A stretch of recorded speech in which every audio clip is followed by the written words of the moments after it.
What does her work matters mean to you? Two Black women navigating their journeys, sharing their experiences, creating a safe space, and being authentic. Rooted in abundance and evolution. Welcome to the pod. And I remember my therapist, she was like, we got to start making therapy a lifestyle. And I was just like, okay, how can I do that? So for me, I'm a believer, and I felt like God was like, okay, we need 30 days. Yeah. Because, like, life is about to happen, and I wasn't sure what was going to happen, but, you know, I need you to get your mind right. So I took 30 days to do what I call a mindset reset. So I used all the therapy tools that I knew I was supposed to be using for 30 days. So affirmations, praying, getting up in the morning, journaling, like just checking in with myself very consistently for 30 days. And and then I started posting about it. I made a workbook for myself because I love making workbooks. And then people were just like, oh, this is so great, like blah blah. And I was just like, okay. Once I got to the end of the 30 days, things kind of opened up, and I was just like, oh, okay, cool, this is great. And then I was just like, I think I need to do it again.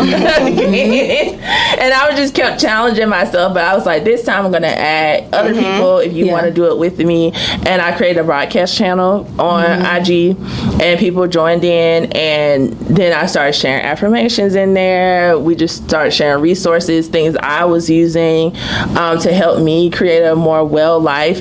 And also the reason I called it Get Well Club is because I was like, I wanted us to get well together. And I had no idea. The first time we were supposed to start the 30 days, I was coming back from New Orleans. I went to Essence Festival, and I came back, and my uncle died. Like, literally, he died, like, when he was my neighbor, and they found him dead the next morning. And I didn't realize, that's what I was being prepared for. Like, my mind was being prepared for, because he was like the second of 3 deaths that year. But the Get Well Club kind of helped me to be able to show people, like, this is how I'm getting through it. This is how I'm using therapy to kind of help me create a better life for myself. And also, like, realizing it's all in the mind. It's really all in the mind. Change your life. Literally. And then last year I decided to give it its own Instagram page, and honestly I love it because obviously I haven't posted on there this year, but I love it because it is still a resource that people can easily go back to all the time. So it's done its job, and I do want to do more with it. And then last year I started doing more events and stuff. So I think in the future, again, it'll be more about getting well together. I think a lot of wellness clubs are either just focused on physical health or just focused on men or focused on women. And what I really wanted to do with the Get Well Club is, like, really focus on relational health and how we, in relation to each other, where we're just friends, or men and women, women and women, men and men, whatever. Like, relational health really does help us create a fuller life. And, it's really all about getting well together, not in a silo. Yeah, we all getting well. That's so good. Because not no words. It was because because I feel like everything she said was just like a testimony in itself for somebody else. It, like, the things that she was mentioning, it just like little Easter eggs. Like, I felt that. That's why I was just like, there's nothing to say after that. I don't really. I have 2 questions. So, with creating the Get Well Club, what has it taught you about yourself? Yeah, it really taught me, one, I know how to make a business out of anything. Okay. Even if it's unintentional. Because really, I was kind of bargaining with God a little bit. I was like, just let me do this one project. Because I wasn't supposed to be doing any projects for real. I was just supposed to be focusing on me. On you. And I was just like, but this project helps people. Yeah. That's fine.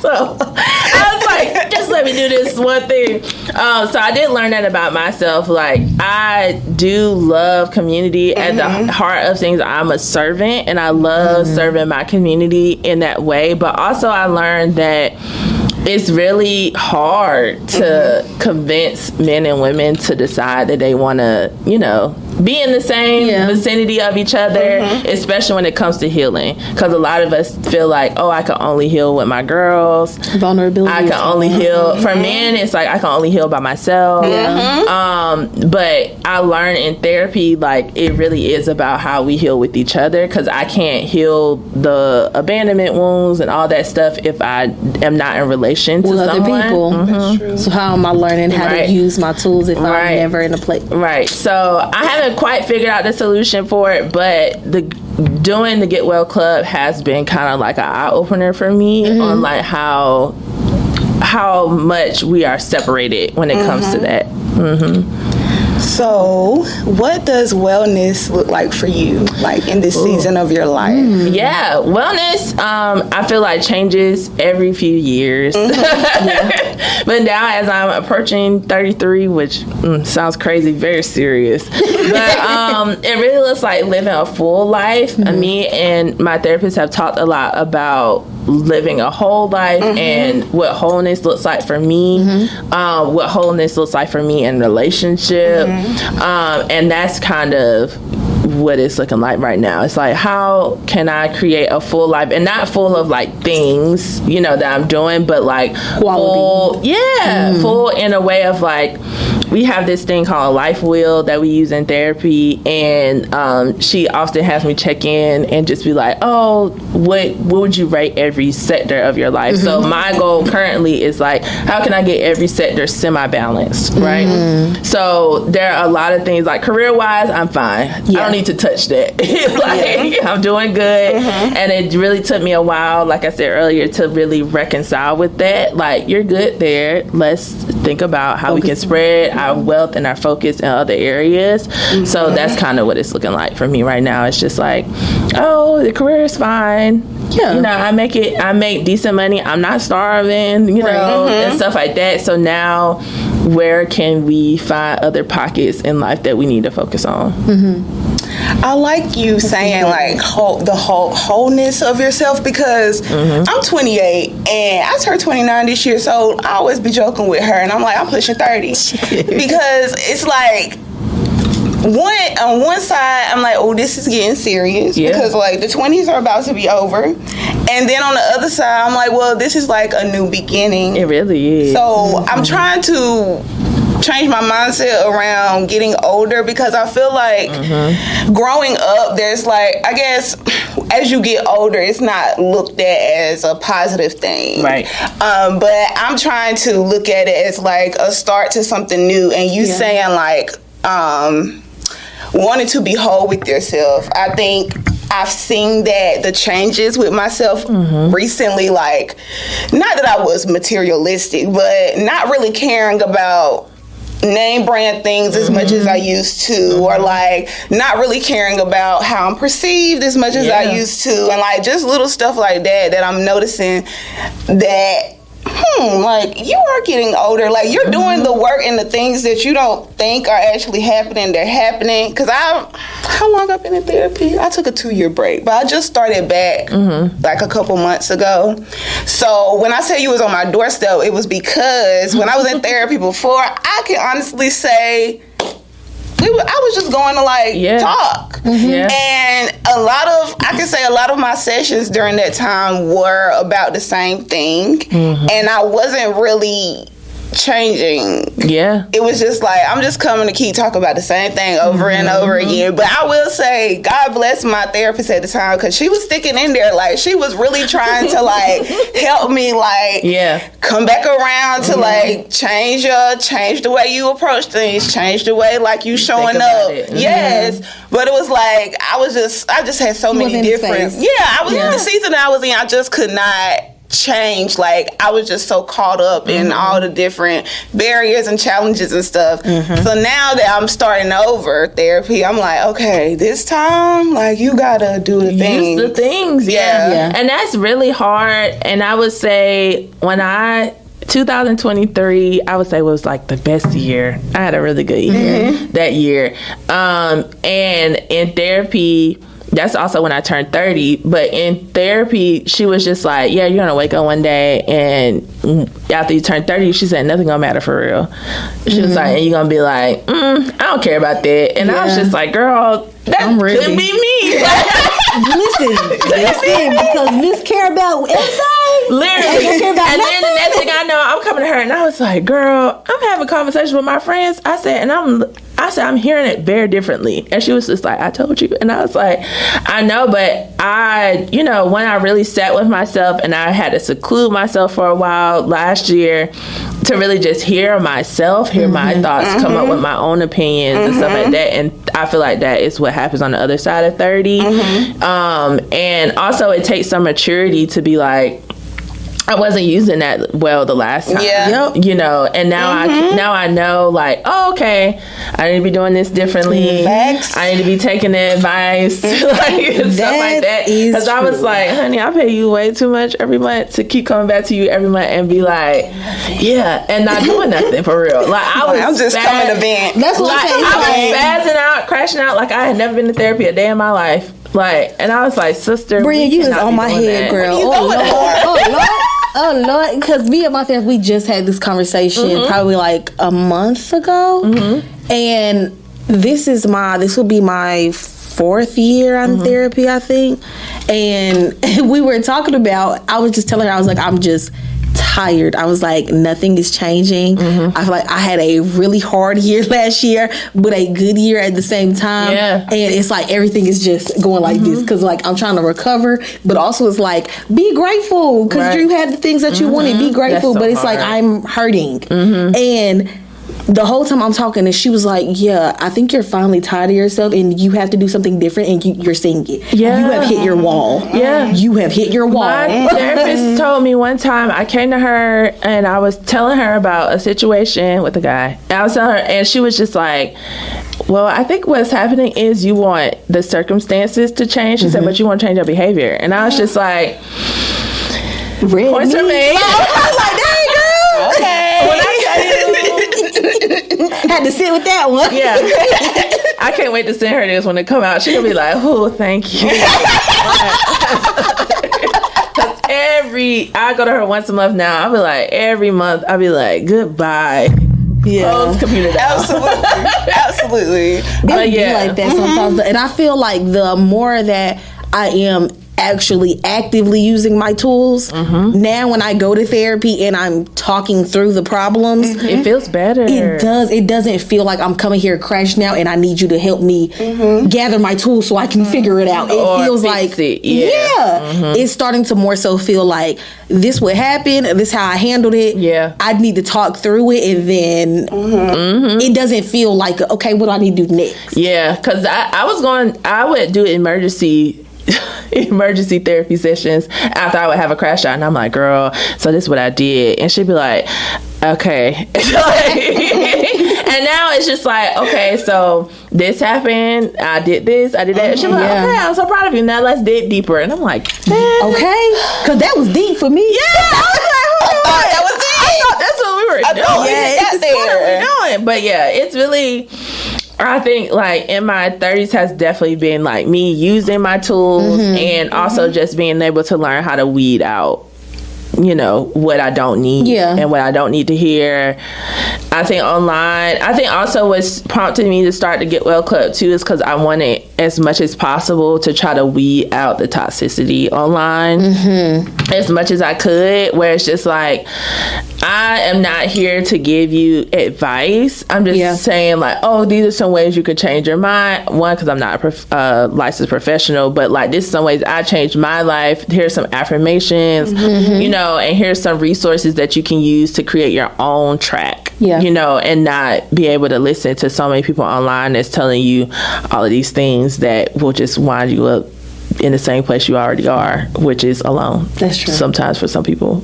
That is true, because I feel like for a period of time, social media was very like strong on like you need to focus on yourself and like you need to isolate and you need to do this, and it's like, well, yeah, I can, but like at the end of all that, I still need to be with community. Like I still need to be around people. I literally was saying yesterday, I was talking to one of my friends too, and I was just like, it's really hard when I healed on my own. I did all the things that I said I was going to do. I have all my coping skills and stuff like that. But now it's time for me to put it to the test. And a lot of people don't get to the test part. Like, because you still in isolating yourself. Yeah, so you they're like, really life is great over here. We're doing good. Yeah. And that was kind of also the purpose behind the Get Well Club too. It's just like, if we can help get well together, then we can see what's actually working well for us, what we need to adjust, what's not working well, and things like that, versus just being like, life is great over life here. Really ain't great. Right. Life is peaceful. Until you get tested. Right. And then it's like, okay, yeah. I really got to use these tools in real time. That's and then each test don't look the same. It doesn't look the same. You might need the same tool for different things, but it looks different each time. Yeah. That's what I would struggle with sometimes. I would learn something in therapy and I would use it for that. Then something else come up and I'm like, stuck. What do I do? Because I'm not making, my tools aren't universal. I wasn't making universal. They was for one thing. I wasn't doing it right. And I think that's the hard part too, is because a lot of people are taking TikTok therapy and being like, okay, so when this person sent me this message, I should think about it in this way. And then it's like, okay, well, what you gonna do the next time when actually the text message you got was true, and now you gotta go back and apologize? Like, what are we gonna do? Yeah. Or people are using ChatGPT now, and I think getting help replying to messages, like screening your messages, stuff like that. And it's like, well, ChatGPT is kind of like gonna agree with you every time. They are gonna agree with you every time if you don't give them parameters. I use Claude, but with permission from my therapist, and I don't let them tell me what to do. I have given I have given them kind of parameters. It's like, this is what I'm working on. What I did before, when I was working on my anxious attachment, was just like, with me and my therapist was like, okay, we're gonna make a scale of like, what is a you problem, what is like a actual issue. And I was like, okay, cool, I could put that scale in Claude and be like, okay, Claude, this is the problem I'm having. Can you help me scale it? That is a way I'm gonna say. I think that's helpful. Use it as tools. That's what I have to tell my teens, because I do therapy with teenagers and DSS. Okay, and so they will use it, which I'm okay with y'all using it. My point is, use it as a tool. I tell them, do not make this person. This is not a person. I tell them, first of all, it's not a person. It's not. They're not going to interact with you like I am. They're not going to give you that emotional. They're not going to give you that. So you can use it as a guide and to help you, give you ideas, and we can discuss that. But please don't come in here trying to correct me, and I'm not trying to be funny, but correct me with what I actually learned with some AI. Like that's no. Especially when you can't discern what's right and what is and I don't just know how some mumbo jumbo. Exactly. I also don't know how else you're using it in your personal life. So you may be using it for therapy and for other things. So the conversations you're having, I'm sure the AI is also keeping in mind what you've already talked about. I really used it as like I gave it a template. Like one of the things is like a real bringing me back to like reality. I like to create what I call to-be movies in my head. So but there's a template of prompts and things that me and my therapist have come up with, and I could put it in there and be like, okay, I need some help with a reality check, and it's just like, well, according to the template, blah blah blah, and I'm like, thank you. That's what we need to use it for, not like Bob said. I do think I like it in the sense of we have to learn how to evolve and use it, because this stuff is coming out. Like it ain't stopping. We just have to learn how to work with it. It makes me nervous when people put so much of their personal information in there, especially at a young age. Like if you're saying you're working with teens, that's hard because they don't have discernment yet. So whatever they spitting out to them, they believe it. If Google say they dying, they come and tell me I am dying today. How are you going to save me? Like literally, and they're dying today.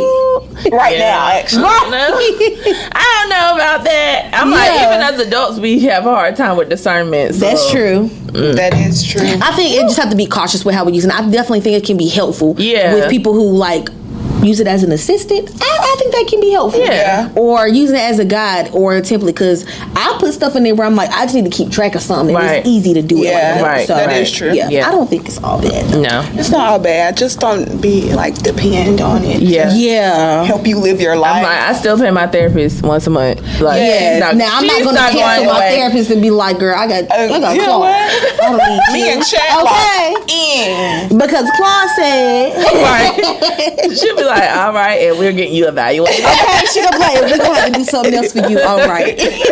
She'll be like, all right, and calling the people. Like, Absolutely concerned about you. For sure. Absolutely. Call For them sure. for me, please, if I do that. Call them for me.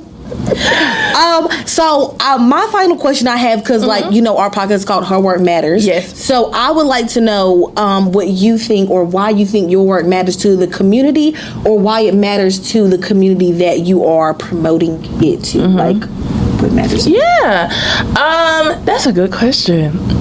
I would say I think my work matters to the community. I think, one, I work for a nonprofit, so that's kind of part of it. Yeah. So, and also I have a love for Durham in particular. Like that's my hometown. That's where I grew up. Yeah.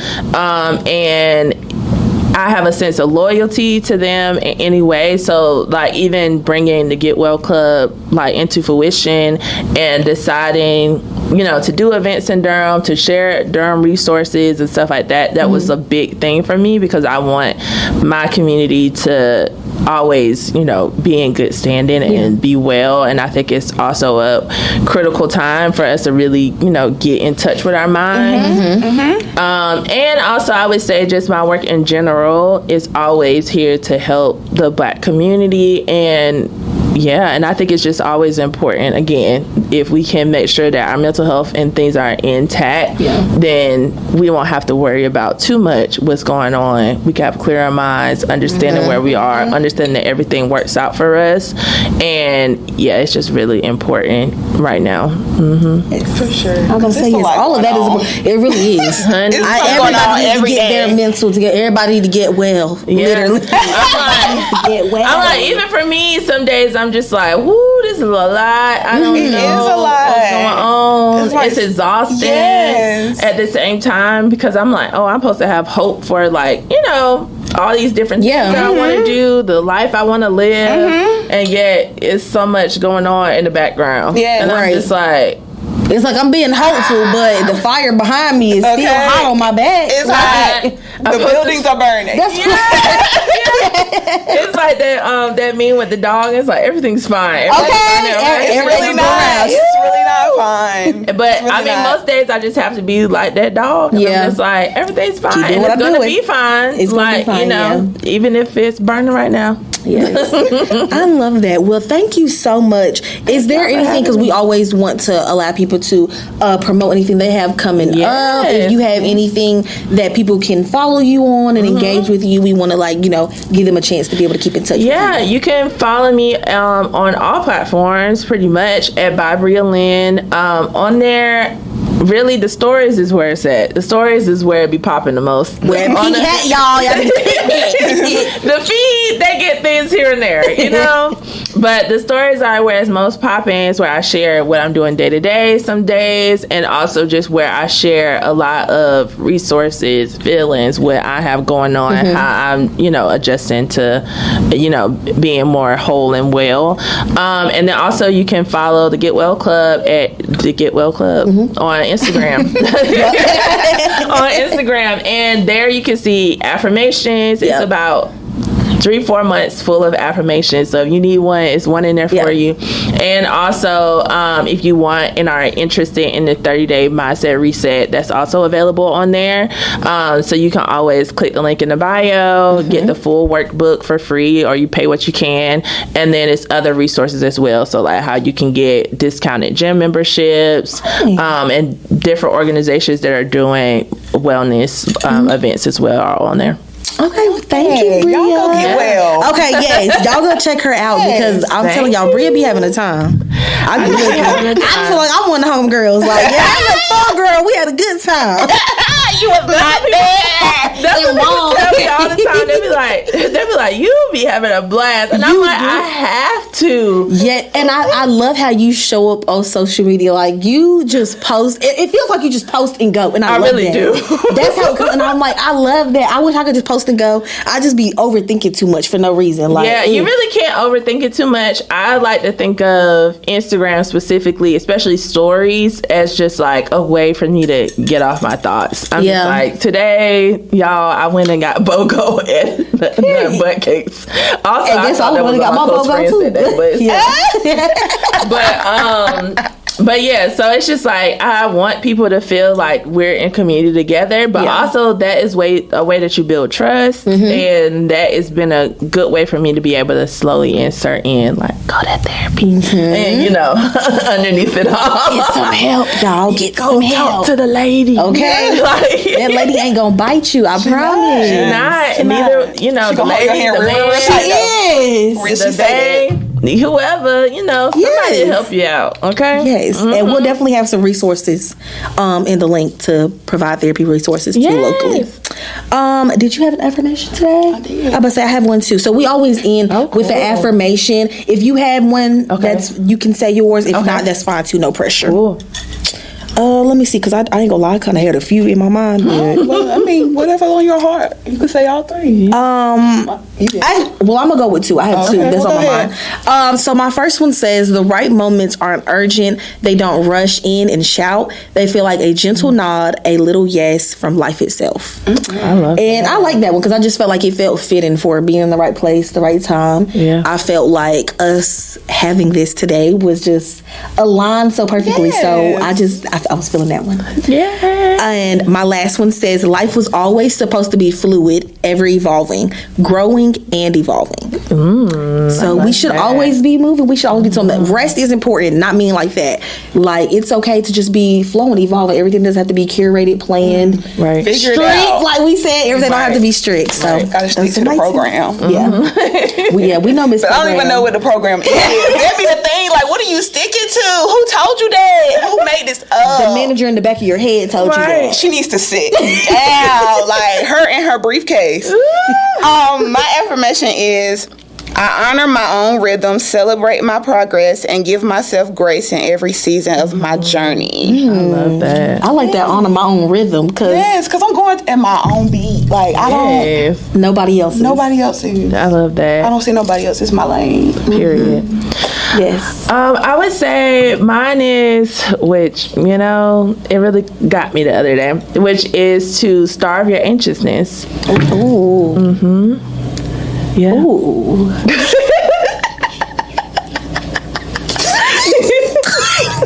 And I'm like, every day I've gotten up this week, and I'm just like, sticking with me. I'm like, how can I starve my anxiousness today? Instead of feeding it and being what I call buzzy, you know? Yeah. How can I starve it and feel like, you know, myself?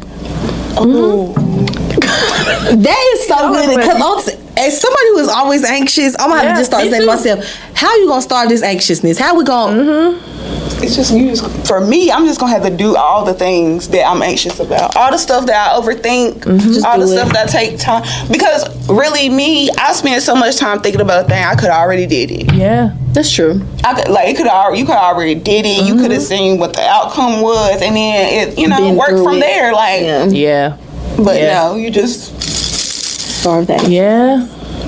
That was good. That was good. All right. Bria, thank you so much for coming on our podcast. We really had a great time. It was a good conversation. Yes, I loved it. We definitely will have to do this again sometime. But thank you so much, and we will see y'all in the next episode. Bye.